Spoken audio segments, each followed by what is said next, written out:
అందరికీ నమస్కారం. ఒక చిన్ని కవిత. అంశం రవీంద్ర భారతి.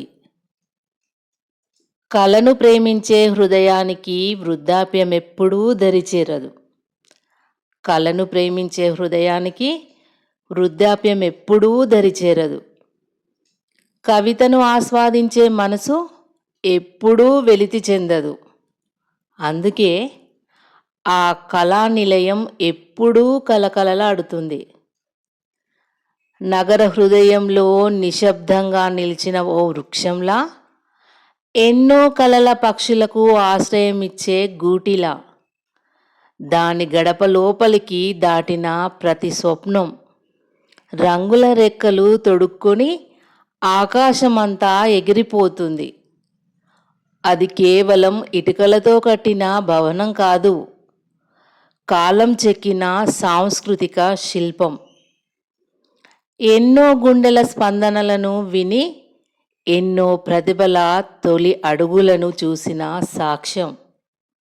ఒక మూలన పద్యం మొలకెత్తితే మరో మూలన సంగీతం పుష్పిస్తుంది.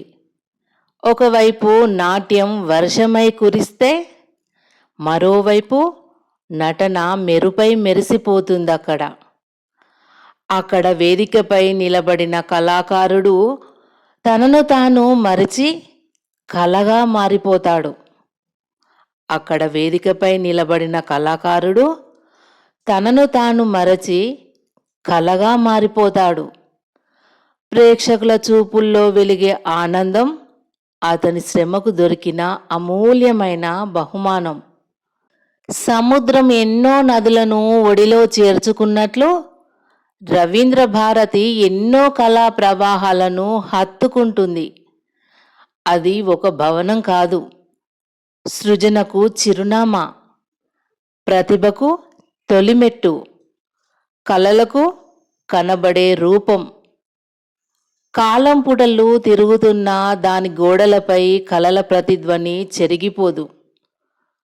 రవీంద్ర భారతి కళను ఆస్వాదించే హృదయాల ఆలయం. తెలుగు సంస్కృతికి చిరకాల చిరునవ్వు. తెలుగు సంస్కృతికి చిరకాల చిరునవ్వు. ధన్యవాదములు.